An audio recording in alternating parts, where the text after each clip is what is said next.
좋은 아침입니다. 오늘도 새벽기도 함께 참여하는 우리 사랑하는 성도 여러분 환영하고 축복합니다. 오늘 찬양으로 새벽을 여는 여러분 모두 여러분 하루 종일 기쁘고 감사로 승리로 가득 차기를 바랍니다. 우리 찬양 드리면서 새벽 예배 시작합니다.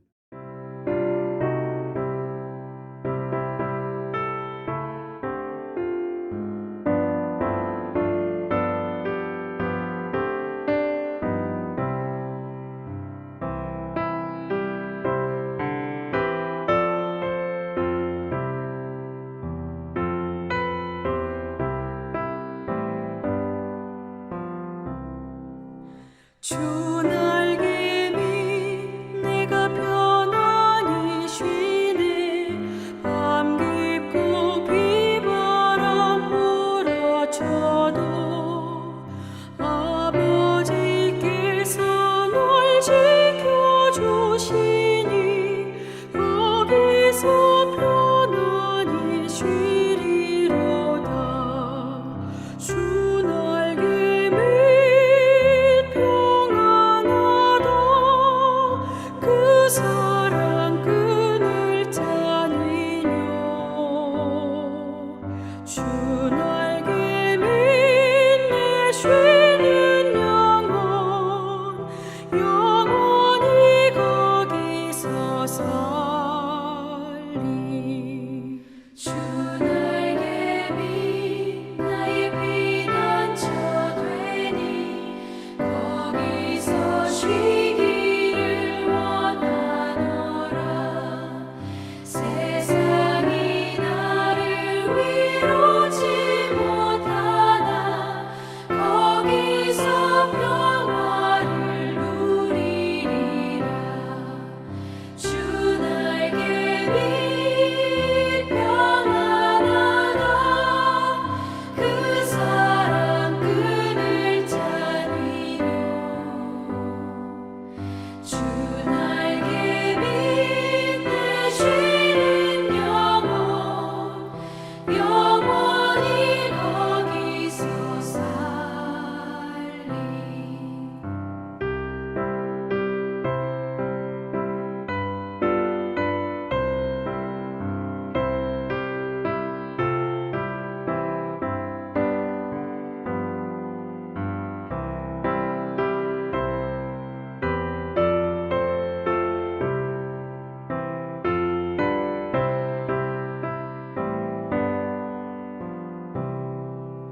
주 날개 밑 참된 기쁨이 있네.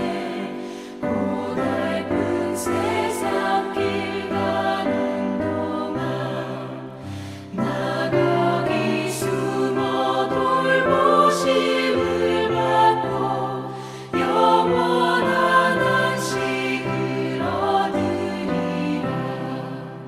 주 날개 밑 평안하다. 그 사랑 끈을 짜니뇨. 주 날개 밑에 쉬는 영원히 거기서 살리.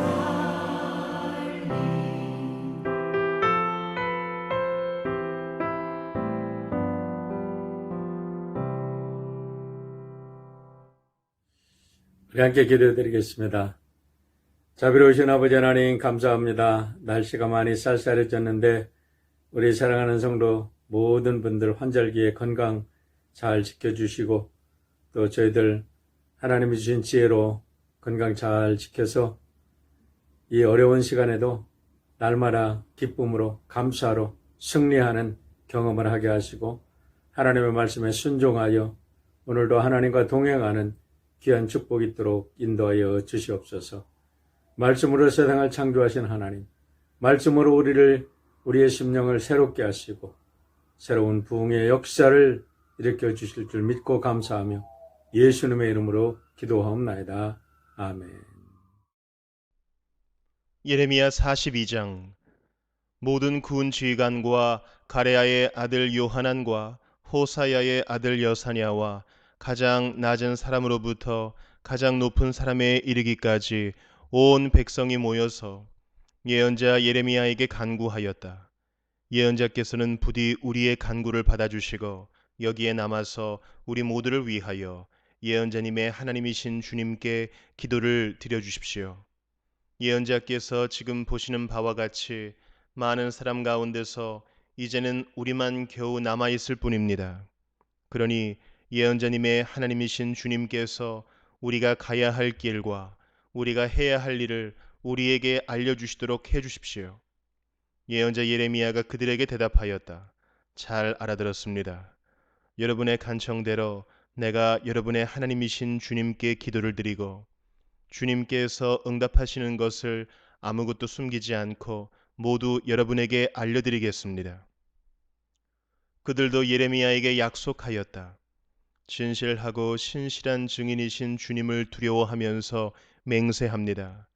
우리는 정말로 예언자님의 하나님이신 주님께서 예언자님을 보내셔서 우리에게 전하여 주시는 말씀대로 행동할 것입니다. 우리가 예언자님을 주 우리의 하나님께 보내는 것은 그분의 응답이 좋든지 나쁘든지 간에 우리가 그 말씀에 순종하려 하기 때문입니다. 주 우리 하나님의 말씀에 순종하면 우리가 복을 받을 것입니다. 열흘이 지난 뒤에 주님께서 예레미야에게 말씀하셨다. 예레미야가 가레아의 아들 요하난과 그와 함께 있는 모든 군지휘관과 가장 낮은 사람부터 가장 높은 사람에 이르기까지 온 백성을 부르고 그들에게 이렇게 말하였다. 여러분이 나를 주 이스라엘의 하나님께 보내서 여러분의 간구를 전하게 하였습니다. 주 이스라엘의 하나님께서 이렇게 말씀하셨습니다. 너희가 이 땅에 그대로 머물러 살면 내가 너희를 허물지 않고 세울 것이며 내가 너희를 뽑지 않고 심겠다. 내가 너희에게 재앙을 내렸으나 이제 내가 뜻을 돌이켰다. 너희가 지금 두려워하고 있는 그 바빌로니아 왕을 두려워하지 말아라. 내가 너희와 함께 있으면서 너희를 구원하여 주고 그의 손에서 너희를 건져내려고 하니 너희는 그를 두려워하지 말아라. 나 주의 말이다. 내가 너희에게 자비를 베풀어서 바빌로니아 왕이 너희를 불쌍히 여겨 너희를 고향 땅으로 되돌려 보내게 하겠다. 그런데도 너희가 나 주 너희 하나님의 말에 순종하지 않고 이 땅에 머물러 살지 않겠다는 것이냐? 그것만은 안 되겠다는 것이냐? 오직 이집트 땅으로 들어가야만 전쟁도 겪지 않고 비상나팔 소리도 듣지 않고 먹을 것이 없어서 굶주리지 않아도 되니 그리로 가서 거기에서 살겠다는 것이냐? 유다의 살아남은 자들아, 너희는 이제 나 주의 말을 들어라. 나 만군의 주 이스라엘의 하나님이 말한다. 너희가 이집트로 들어가려고 하고 그곳에서 살려고 내려가면 너희가 두려워하는 전쟁이 거기 이집트 땅으로 너희를 쫓아갈 것이며 너희가 무서워하는 기근이 거기 이집트에서 너희에게 붙어 다닐 것이다. 너희는 거기에서 죽을 것이다. 마침내 이집트 땅에서 머물려고 그곳에 내려가기로 작정한 모든 사람은 거기에서 전쟁과 기근과 연병으로 죽을 것이다. 내가 그들에게 내리는 재앙에서 아무도 벗어나거나 빠져나가지 못할 것이다. 나 만군의 주 이스라엘의 하나님이 말한다. 너희가 이집트로 들어갈 경우에는 내가 예루살렘 주민에게 큰 분노를 쏟아 부었던 것처럼 너희에게도 나의 분노를 쏟아붓겠다. 그러면 너희는 원망과 놀라움과 저주와 조소의 대상이 되고 다시는 이곳을 볼 수 없을 것이다. 유다의 살아남은 여러분, 주님께서 여러분에게 이집트로 가지 말라고 말씀하셨습니다. 여러분이 분명히 아시는 대로 나도 오늘 여러분에게 같은 경고를 하였습니다. 여러분은 나를 여러분의 하나님이신 주님께 보내면서 나에게 간구하였습니다. 주 우리의 하나님께 우리를 위하여 기도를 드려 주십시오. 그리고 주 우리의 하나님께서 말씀하시는 것이면 무엇이든지 우리에게 알려 주십시오. 우리가 그대로 실천하겠습니다 하고 간구하였습니다. 그러나 여러분은 이 일로 치명적인 실수를 저질렀습니다. 나는 오늘 여러분에게 이 모든 것을 다 알려드렸습니다. 그런데 여러분은 나에게 청해서 여러분의 하나님 주님의 말씀을 들었는데도 그대로 따르지 않았습니다. 그러므로 이제 여러분이 가서 정착하기를 바라는 그곳에서 전쟁과 기근과 연병으로 죽는다는 것을 확실히 알아두십시오. 네, 40일 새벽기도 시작한 지가 엊그제 같은데 벌써 40일이 다 되었습니다. 이제 다음 주면 마지막인데 오늘 우리 김정호 목사님 말씀 전해주실 때에 우리에게 크신 은혜 주실 줄 믿습니다. 말씀 잘 들으실 때에 우리 하나님께서 우리와 함께 하시고 역사하심을 경험하게 될 줄 믿습니다. 함께 말씀 듣겠습니다. 예, 한 주 만에 다시 또 뵈서 여러분 반갑습니다. 저는 오늘 말씀에서 가장 마음에 와닿는 단어가 유다의 남은 자란 말입니다. 유다의 남은 자. 다 망하는데 하나님이 남겨두셔서 소망의 새 역사를 세워가도록 하신다. 그 일에 쓰임받는 사람들이 있다. 이사야 선지자에게는 그루터기 신앙으로 말씀해 주셨습니다. 나무 밑둥까지 잘렸어도 그 밑둥에서 싹이 나오는 소망입니다. 오늘 우리가 살아가는 이 시대에 너무나 중요한 말씀이라 저는 생각합니다. 하나님이 남겨두시는 바알 우상 신에게 무릎 꿇지 않은 자 7,000명도 있다고 그랬죠. 그리고 그루터기 신앙도 그렇고 유다의 남은 자도 그렇고 초대교회 고난과 순교의 역사에서 배신과 배교하지 않고 믿음을 지킨 자들에 대한 말씀입니다. 다 그런 겁니다. 포기하지 말고 기다리는 신앙의 중요성입니다. 오늘 본 말씀에서 남은 자들에게 주시는 말씀은 아주 분명하면서 단순합니다. 여호와께서 그들에게 하신 말씀을 잘 들으라 이겁니다. 에집트라는 강국이 도와줄 것으로 생각해서 기웃기웃거리지 말고 하나님께로 돌아와야 하는데 자꾸 세상 강대국 짝사랑하고 곁눈질하는 것, 이거 하나님 싫어하신다. 배교의 행위라는 겁니다. 여호와 하나님을 의심하고 배신하는 짓이다. 그러지 말라는 것입니다. 그러지 말고 11절에 보면 바벨론 두려워하지 말아라. 내가 너희와 함께 있다. 너희를 구원하리라. 바벨론의 손에서 건지리라. 두려워하지 말아라는 말씀하시는 겁니다. 그리고 결론은 하나님 말씀을 들으라예요. 하나님 말씀 들으라. 이 말씀은 오늘 우리들 코로나 바이러스로 인해 바벨론 포로와 다름없는 역사 현실을 살아가는 이 시대에 주시는 말씀이기도 하다 생각합니다. 모든 것이 막혀있고 무너졌고 두려움에 빠뜨리고 그래서 여기에 답이 있을까 저기에 답이 있을까 기웃기웃거려요. 하나님은 그런 것들 의지하려고 하지 말고 나에게로 돌아오라 하시는 겁니다. 그리고 하나님은 말씀에 순종하는 교회 성도들을 이 시대에 남은 자로 삼으시는 것입니다. 구원입니다. 구원은 열리는 것이고 뚫리는 것인데 바울과 실라가 감옥에서 기도하고 찬양할 때 감옥문이 열리고 전도의 문이 활짝 열리게 돼 있어요. 나사로가 모험에서 나오는 거예요. 무덤에서. 저는 오늘 우리 삶에 가로막혀 있는 것들을 푸는 구원의 말씀이 나누고 싶어요. 혈관이 막혀도 풀어야 하고 가슴이 맺혀도 풀어야 합니다. 사람과의 관계가 막혀도 맺힌 것을 풀어야 서로 살 수가 있습니다. 우리 몸과 마음과 영혼에 막힌 것들이 맺힌 것들이 풀리고 열려야만 하나님 은혜와 축복의 세상으로 들어갈 수가 있습니다.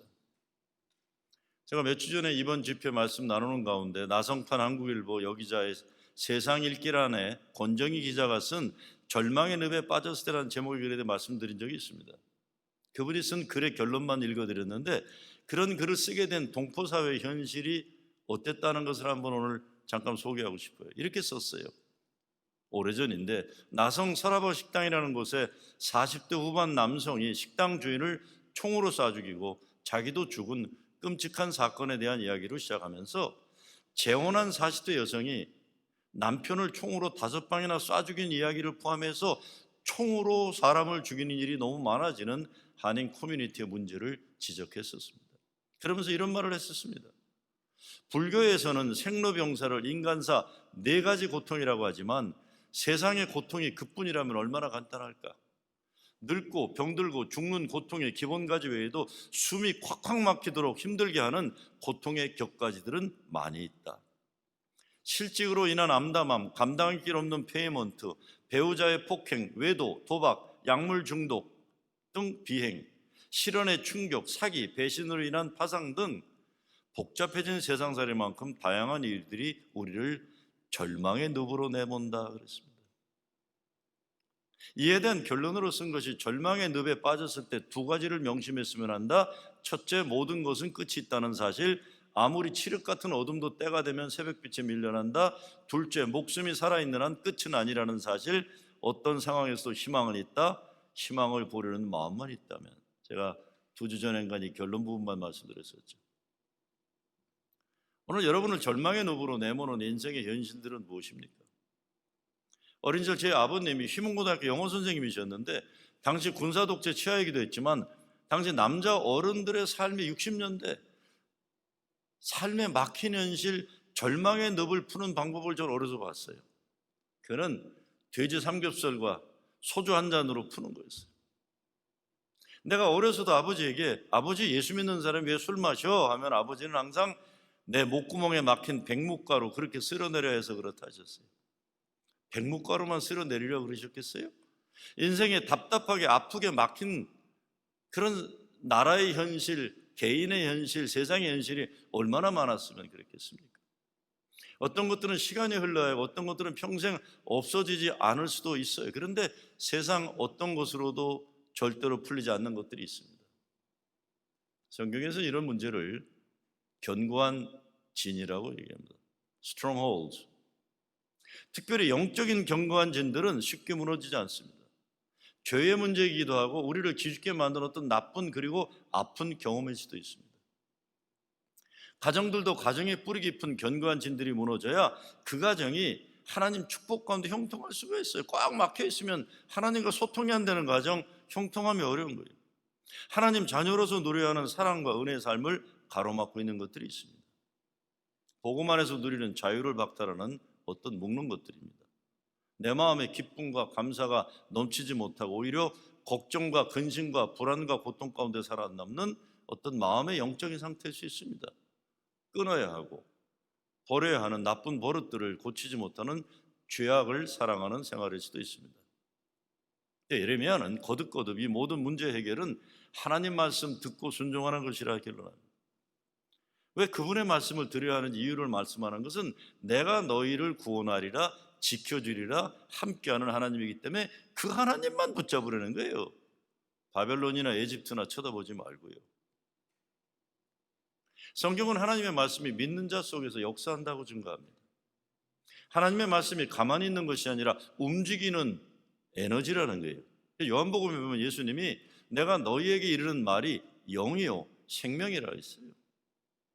예수님 말씀이 우리를 살리는 살아 움직이는 영이요 생명이라는 겁니다.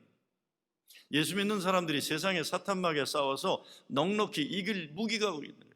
그래서 하나님의 말씀은 살아있고 운동력이 있어 좌우의 날선 어떤 것보다도 예리하다는 겁니다. 오늘 저는 하나님 말씀 순종이 일어나는 역사를 다시 한번 생각하고 싶어요. 첫째, 말씀은 믿음을 준다고 그랬습니다. 믿음을 준다. 그러므로 믿음은 들음에서 나며 들음은 하나님의 말씀으로 말미암았느니라. 로마서 말씀이죠. 믿음이 있어야 살 수 있는데 그 믿음은 하나님 말씀을 들어야 한다는 게 귀로 듣고 심령으로 듣고. 믿지 않으려는 사람들은 말씀을 듣지 않고 자기 생각에 가득 차 있어서 그래요. 하나님의 말씀이 선포되면 그 말씀을 귀담아 들어야 되고 가슴으로 영접하고 받아들여야 돼. 믿고 들으면 믿음이 생기는 거예요. 여러분 인생 가로막힌 문제들을 해결하는 가장 최선의 방법은 예수님 말씀 잘 듣는 거죠. 잘 듣고 믿어야 되는 거죠. 이사야 55장 11절에 보면 이런 말씀이 있습니다. 내 입에서 나가는 말도 헛되이 내게로 돌아오지 아니하고 나의 뜻을 이루며 나의 명하여 보낸 일에 형통하리라. 그것만이 아닙니다. 잠언 4장에 보면 내 아들아 내 말에 귀를 기울이라 내 마음속에 지키라. 그것은 얻는 자에게 생명이 되며 그 온 육체에 건강이 됨이니라. 성경 말씀 가운데 이렇게 노골적으로 사람의 문제를 해결하는 방법을 제시하는 구절 저는 마음에 들어요. 좀 구체적인 게 좋거든요. 하나님의 말씀을 얻은 자에게 그것이 생명이 되고 온 육체에 건강이 된다고 하니까 몸과 마음과 영혼의 강건함을 위해서도 하나님 말씀을 듣고 믿어야 돼요. 저희가 이번 감사절이 되면 구약 신약 성경 필사한 거 한국에서 가죽으로 이렇게 만들어서 이제 와요. 그러면 강단에 이제 우리가 봉헌하게 되는데 그때 성경 필사할 때 제가 몸이 아픈 분, 마음이 아픈 분들에게 말씀드린 게 있어요. 몸이 아프고 마음이 아플 때 성경 필사하다가 성경 말씀 필사하는 가운데 병이 날 수 간증들이 있으니까 여러분도 간증할 수 있게 아프고 힘들 때 성경 필사하라는 말씀드린 적이 있어요. 우리 인생 문제 하나님 말씀 믿어야 해결됩니다. 오늘 바벨론 포로된 유대민족의 문제가 뭡니까? 오늘 우리들과 상황은 달라도 같은 문제를 그들도 가지고 살았던 겁니다. 무엇보다 마음이 약해졌어요. 두려움이 많게 됐어요. 불안과 공포에 사로잡히게 됐어요. 무슨 일을 해도 자신이 없는 백성이 돼요. 그래서 실패하기를 성공하기보다 더 속으로 바라는 모든 일에서 이미 패배한 마음의 소유자들이 된 겁니다. 우리는 패배한 민족이다. 이게 자신들의 자화상이었어요. 이들에게 무엇보다 하나님 말씀이 필요한 거예요. 하나님 말씀이 성도의 생활에 승리를 가져다 주기 때문입니다. 요한일서 2장 14절에 보면 청년들아 내가 너희에게 쓴 것은 너희가 강하고 하나님의 말씀이 너희 속에 거하시고 너희가 흉악한 자들을 이기었음이라고 했어요. 하나님의 말씀 우리 가슴속에 담으면 두려움과 약한 마음과 이미 패배로 결단한 인생이 믿음의 승리로 변화된다는 것입니다. 하나님의 말씀이 우리 가운데 있으면 흉악한 자를 이기었습니다. 우리들을 괴롭히는 흉악건들을 물리친다는 거예요. 두 번째, 말씀이 우리 인생 하나님 은혜의 통로를 깨끗하게 만들어주는 겁니다. 우리 혈관 속에 기름 찌꺼기들이 더덕더덕 붙어서 피를 더럽게 하고 피가 잘 형통하지 못하게 하는 것이 콜레스테롤이에요. 콜레스테롤이 제거되어야 피가 잘 몸에 돌아갑니다. 저는 건강상식이 많이 구식이에요. 저도 사실 콜레스테롤 문제가 있는데 몸에 좋다는 걸 잘 안 먹다 보니까 이게 쉽지가 않아요. 근데 건강상식이 별로 이렇게 신식이 아니에요. 양의사를 보러 가는 거 잘 안 하고 병원에 잘 안 가고 웬만하면 참던가 아니면 타일레놀 하나를 먹던가 아니면 암마나 부항을 뜨거나 침을 맞거나 그런 거 좋아요. 뭔가 그 몸에 직접적으로 느껴지는 게 그럼 뭐가 좀 되는 것 같다고 생각해요. 벌써 오래전인데 제가 몸이 안 좋은 것을 알고 면허 없는 돌팔이 한의사로 자처하는 교회 전도사 한 친구가 저를 누우라고 하더니 어디서 빌려왔다고 하면서 부항을 뜨는 거예요. 이거 뭐 뜨겁게 부항을 뜨니까 옆에 있던 다른 돌팔이 다른 사이비 한의사 흉내낸 전도사가 이제 피 빼라. 시꺼먼 피를 빼라. 목사님 등짝에 시꺼먼 피가 콱 쏟아져야 된다. 그랬더니 부항을 치던 전도사가 못한다. 피 뽑는 거는 자신 없다 그래요. 그랬더니 다른 전도사가 그냥 옷비누로 콱 찔러라 그래요. 그래서 제가 벌떡 일어났어요. 이게 무슨 일이 일어날지 몰라고. 내가 피를 뽑아도 면에 있는 사람들에게 피 뽑지 니들한테는 안 뽑는다. 그리고 제가 일어났던 일이 있어요. 중요한 것은 더러운 피가 뽑히고 새 피가 들어가야 생명이 있습니다. 에베소서 5장 26절에 보면 이는 곧 물로 씻어 말씀으로 깨끗게 하사 거룩하게 하시기로 했어요. 예수님 말씀으로 우리가 깨끗하게 되고 거룩하게 된다는 말씀입니다. 씻어져야 됩니다. 막혀있는 것들이 더러운 것들이 제거되어서 열려야 합니다. 하나님 은혜의 세상과 연결되는 채널이 열리지 않으면 아무리 하나님 은혜와 축복이 크게 내려와도 받아들이지 못하는 거예요. 가끔 보면 어떤 분들은 과거 상처의 노예가 되어서 헤어나지 못하는 분들 많아요. 어떤 분들은 이야기하다 보면 무엇인지 굉장한 분노가 있어서 멀쩡하게 말을 하다가도 그 분노가 터져나오면 아무것도 눈에 보이지 않고 귀에 들리지 않는 것 같아요. 그래서 모든 것을 그 맺힌 분노를 통해 보고 느끼려 합니다. 그러니까 한 발자국도 형통함에 신앙적으로 발전함에 이루지를 못하는 거예요. 대화를 나누다 보면 자기 앞에 앉아있는 사람에 대해 전혀 관심을 보이지 않아요. 자기에게 상처를 입힌 그 과거의 그 사람과 그 사건에 사로잡혀서 모든 이야기를 그쪽으로 끌고 가려고 해요. 그러니까 지금 함께 살아가는 사람들은 물론 예수님을 보지 못하는 거예요. 이런 분들 정말로 하나님 말씀을 우리가 귀담아 듣고 그 말씀을 믿고 그렇게 살아야 치유가 가능합니다. 예수님 말씀을 붙잡아야 우리 생활의 내적인 깨끗함의 역사가 일어나는 겁니다. 영적인 은혜와 축복의 통로를 가로막는 나쁜 콜레스테롤들을 하나님 말씀으로 정결케 하는 거예요. 그것이 매일매일 말씀의 묵상인 것이죠. 하나님의 말씀을 내 삶 속으로 끌어들이고 내 삶 속에 있는 거다른 것들을 매일매일 하나님의 좋은 것은 들이마시고 내 몸속에 나쁜 건 내뿜고 이 작업이 말씀 묵상입니다. 세 번째, 모든 말씀 가운데서도 나를 살리시고자 하시는 내게 주시는 말씀이 있습니다. 이것을 레마라고 해요. 뭐 레마 옛날에 이단 문제들도 있고 그랬지만 그건 레마 집단이고 단어의 레마예요. 하나님 말씀을 로고스라고 하잖아요. 로고스는 하나님 말씀의 보편적인 전체 진리, 성경 말씀 전체 진리. 근데 그 로고스 가운데 레마가 있어요. 로마서 10장 17절에 보면 그러므로 믿음은 들음에서 나며 들음은 그리스도의 말씀으로 말미암는, 여기에 말씀이 레마라는 단어. 그 말씀. 그러니까 하나님의 말씀 로고스가 있지만 내가 오늘 그 로고스를 잘 들어서 바로 내 인생에 직접적으로 말씀하셔 역사하시고 변화시키는 특별한 말씀 레마를 붙잡으라는 거예요. 예수님이 사람이 떡으로만 살 것이 아니요 하나님의 입으로 나오는 모든 말씀으로 살 것이라 하셨을 때도 레마예요. 레마. 여기서 하나님의 입으로 나온다는 것, 지금 바로 나를 향해 바로 지금 하시는 말씀이라는 의미를 가지고 있어요. 그 말씀을 매일매일 기쁨의 언독을 통해 받는 거죠. 레마가 우리에게 오면 고민하고 생각하는 것이 아니라 믿고 받아야 돼요. 이 레마가 우리에게 믿음을 돈독히 하고 우리에게 하나님의 역사를 일으키는 능력이 있는 것입니다. 어떻게 합니까? 바울이 이렇게 얘기하죠. 우리가 하나님께 쉬지 않고 감사함은 너희가 우리에게 들은 바 하나님의 말씀을 받을 때에 사람의 말로 아니하고 하나님의 말씀으로 받음이니 진실로 그러하다. 이 말씀이 또한 너희 믿는 자 속에서 역사하느니라. 데살로니가전서 2장 13절 말씀. 말씀을 받을 때에 하나님의 말씀으로 받으라는 거예요. 사람의 말로 아니하고라는 것은 자기 판단으로 하나님의 말씀을 잣대질하지 말고 그 말씀 앞에 무릎 꿇으라는 겁니다. 순종하라. 이 레마를 받을 때 역사하는 힘이 나타나고 그 힘을 가지고 우리 인생에 가로막는 견고한 진을 물리치는 것입니다. 아무리 교회 오래 다녔다고 해도 말씀의 능력이 역사하지 못하면서 신앙생활하는 분들 바로 이 문제입니다. 하나님의 말씀을 받음이니 이 말씀 앞에 내가 무릎 꿇어야 하는, 하나님 말씀을 자기 생각과 경험 밑에 두려는 교만한 마음에 말씀이 역사할 수가 없습니다.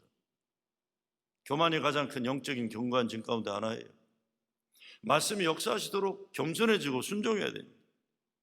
우리가 예수 믿는다고 하면서 말씀만 듣고 삶 속에 전혀 실천하지 않을 수 있어요. 능력이 주어졌는데 역사하도록 하지 못하는 거예요. 예수 믿는 사람들을 좋은 자동차로 비유해 본다면 모든 성도들에게는 좋은 영적인 엔진이 있어요. 근데 엔진이 아무리 좋아도 자동차 엔진을 키는 열쇠가 없으면 소용이 없는 거예요. 열쇠가 있어야 하는데 이것이 하나님 말씀입니다. 말씀을 가지고 역사하게 될 때 견고한 진들을 무너뜨릴 능력이 나오는 겁니다. 어떻게 견고한 진들을 무너뜨리겠어요?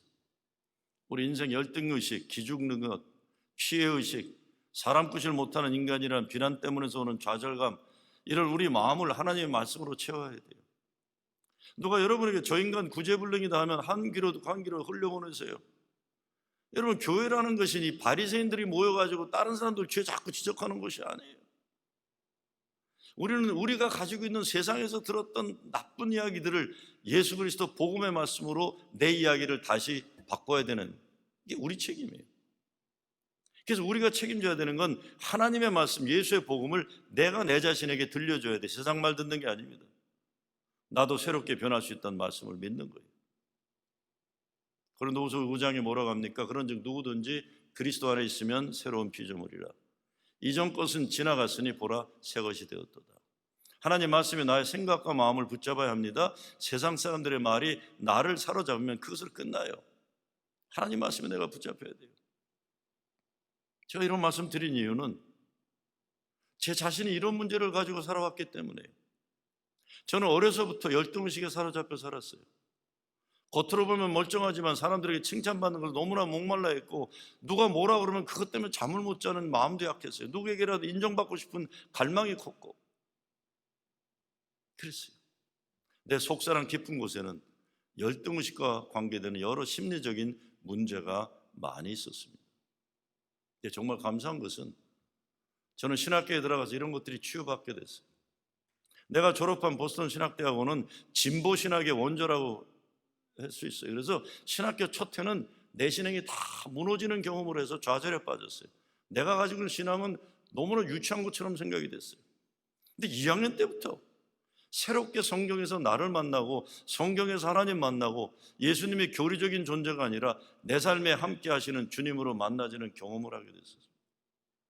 하여간 별난 경험 많이 했습니다. 그리고 신학교 교수들도 그랬고 내가 섬겼던 보스턴 한인교회 담임 목사님과 장로님들의 사랑받으면서 인생이 달라졌어요. 전 감리교 목사였는데 보스턴 한인교회는 장로교였습니다. 담임 목사님 홍분수 목사님이시라고 서울법대 나오시고 한국신학대학 나오시고 박사학위를 하시는 엘리트 가운데 엘리트셨는데 근데 이 홍 목사님이 어린 감리교 목사인 나를 목사 만드시라고 진짜 애를 쓰셨어요. 매 월요일이면 자기 설교 평가하러 가시고 당시 보스턴에서 가장 큰 교회였는데 한 달에 한 번 설교를 23살, 24살인데 한 달에 한 번씩 시키고 그러고는 월요일마다 내 설교를 잔인할 정도로 평가하셨고 그러시다가 제가 신학교를 졸업하니까 1년간 안식년 가시고 나를 임시담임으로 세우셨어요. 정말 힘들어 죽는 줄 알았습니다. 24살 때에 제가 그때 임시담임할 때 장로교에서.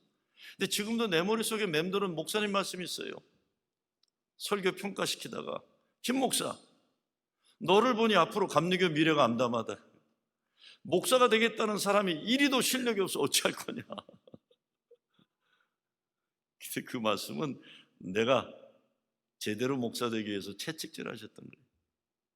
정말 24살짜리 감리교 목사를 어느 주일 설교가 끝난 후에 앞으로 나오러 가시더니 자신이 입고 있던 가운을 제게 입혀주시면서 여러분 앞으로 1년간은 김정호 목사가 보스턴 한인교회 담임 목사입니다. 저는 혹시라도 여기 오게 될 경우 김 목사 허락받고 올 것입니다 하시고 떠나셨어요.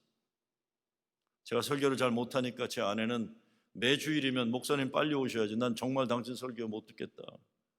장로님들은 책을 많이 사다 주셨어요. 공부하고 설교하라는 메시지를 그렇게 하신 거예요. 언젠가 장로님 한 분에게 장로님 제 설교가 매주일 너무 똑같아서 힘드시죠? 했더니 그 장로님 말씀이 웃으시면서 아닙니다. 저는 목사님이 우리들이 설교 말씀 들을 때까지 하신다고 여기며 듣고 있습니다. 참 착한 분 장로님들이셨죠. 거의 대부분 하버드 MIT를 나온 대한민국 출신 최고 엘리트들이 다 모여있는 교회였는데 열등의식 많은 감리교 어린 목사 한 사람 목사 만드는 일에 최선을 다하셨어요. 제가 이 말씀 드린 이유는 하나님 말씀이라는 것이 그냥 단어가 아니라 삶에서 우러나오는 삶의 내용이어야 되기 때문에 그래야 역사하는 힘이 있는 거예요. 하나님 말씀을 살아내려는 담임 목사님과 교인들을 통해 저는 정말 많이 치유되고 제 자신에 대한 거룩한 자화상과 자존감이 회복되었습니다. 지금 생각해도 기가 막히게 감사한 분들이에요. 담임 목사님 안식년 떠나시고 수요 예배를 제가 혼자 인도하게 됐는데 한 달 좀 지나니까 4명이 찬 거예요. 설교하는 저 포함해서 수요일 제 아내가 반주를 해줬고 장로님 2분만 나오셨어요. 제가 하니까 누가 나오겠어요. 한 분은 보스턴에서 45분 떨어진 글라우스터에서 나오시는 젊은 장로님이시고 다른 한 분은 1시간 넘는 베테랑 병원에서 일하시는 장로님이에요. 베테란스 하스피탈. 도저히 민망해서 어느 날 수요예배를 마치고 장로님 2분께 장로님들 아무래도 수요예배 담임 목사님 오실 때까지 그만해야겠어요. 장로님들 너무 죄송해서 안 되겠어요. 그랬더니 이일령 장로님이시라고 베테란스 하스피탈 의사 장로님이신데 얼굴이 빨개지 귓볼까지 빨개지도록 화가 나서 저한테 이렇게 말씀하셨어요. 목사님 저는 수요일 오전만 되면 오늘 저녁 우리 김정원 목사님은 무슨 소리를 하실까 기대하면서 환자들을 서둘러 보고 1시간 운전해서 달려와서 목사님 말씀 듣습니다. 아무리 목사님이 철없는 어린 목사님이라도 그런 말씀하시면 안 됩니다. 앞에 있던 조준호 장로님은 보스턴 다운타운에서 일하시고 수요예배 마치고 45분 거리 운전하고 가시는데 조 장로님도 너무 화가 났는지 사실 머리비가 이렇게 별로 없으셨는데 거기서 김이 모락모락 나더라고요. 화가 나신 거예요. 조 장로님이 딱 한마디 하시더군요. 저는 오늘 목사님 이 말씀은 듣지 않은 것으로 하겠습니다. 그래서 담임 목사님 오실 때까지 1년간 장로님 2분 앞에 모시고 설교했어요. 저를 목사 만들으라고 장로님들이 고생 많이 하셨던 겁니다. 제가 애틀랜타에서 목회할 때 일령 장로님이 한국에서 회의차 오셨다가 예배 참석하셨는데 설교를 하면서 보니까 장로님 내내 우세요 예배. 그래서 예배 마치고 인사를 하면서 아니 장로님 오늘 설교 어느 부분도 눈물 날 내용이 없는데 왜 우셨어요 하니까 그 장로님 말씀이 하나님께 감사해서요. 나는 정말 애들처럼 놀기만 좋아하는 철없는 김 목사님이 정말 제대로 목회할 것인지 늘 걱정했는데 이렇게 무사하게 목회 잘하는 것 보니까 너무 하나님께 감사해서요. 후시었어. 제가 40년 전에 전도사 부목사 지냈던 교회였는데 지금도 그분들 생각하면 눈물이 납니다. 하나님 말씀이 살아있으면 교회의 인생 거룩한 변화에 작고 큰 기적들이 일어나는 겁니다. 근데 우리네 삶에 그리고 교회에도 예수 믿어서 구원받은 그 구원의 역사를 우습게 여기고 구원의 위대함을 조롱하는 마귀의 장난들이 있다는 겁니다. 속지 말고 물리쳐야 합니다. 여러분을 구원하시기 위해 십자가에 달리신 예수 그리스도의 보혈의 공로를 우습게 만든 일들이 있습니까? 말씀으로 얘기해야 돼요. 또 증거는 이것이니 하나님이 우리에게 영생을 주신 것과 이 생명이 그의 아들 안에 있는 그것이니라. 아들이 있는 자에게는 생명이 있고. 오늘 11절 말씀처럼 두려워 말아야 합니다. 여호와 하나님이 함께 하시고 구원하시고 지키시고 건지시기 때문입니다. 우리 인생을 패배로 몰아가는 일들이 있으면 이 모든 일에 우리를 사랑하시려 말미암아 우리가 넉넉히 이기니라. 우리가 말씀을 믿고 외쳐야 돼요. 우리 하나님의 자녀로 누려야 할 특권에서 떨어뜨리는 세상 유혹들이 얼마나 많아요. 하나님 은혜와 축복의 통로를 가로막는 여러 문제들이 얼마나 많습니까? 오직 말씀으로 깨끗게 되고 말씀의 능력으로 무너뜨리고 말씀의 권세를 가지고 사탄 마귀의 견고한 진들을 향해 예수 그리스도 생명과 사랑의 승리를 선포하는 겁니다. 물러가라 하는 거죠. 악한 영들은 물러갈지어다. 우리가 하나님의 자녀답게 사는 것을 방해하는 견고한 진들 반드시 넘어서야 합니다. 무너뜨려야 합니다. 아니면 이것들이 우리를 넘어뜨리고 무너뜨릴 것입니다. 하나님 우리들에게 말씀을 주셨습니다. 이 말씀을 가슴에 담고 우리들 이 시대 유다의 남은 자들의 사명을 감당해야 합니다. 여호와 하나님 말씀의 약속 믿고 승리하는 여러분 되시길 주의 이름으로 축원합니다. 우리 함께 기도합니다. 기도 드릴 때에 특별히 여러분 지금 환절기라 감기 조심하셔야 되고 또 코로나가 이웃교회에도 많이 퍼졌다 그래요. 깜짝 놀라는데 우리 조심해서 우리 교우들 이제 한 분도 건강 해치지 않도록 우리 조심해 또 건강에 꼭 유의하셔야 되겠습니다. 우리 함께 기도하실 때에 우리 성도들 건강하시도록 함께 기도해 주시길 바랍니다. 감사합니다.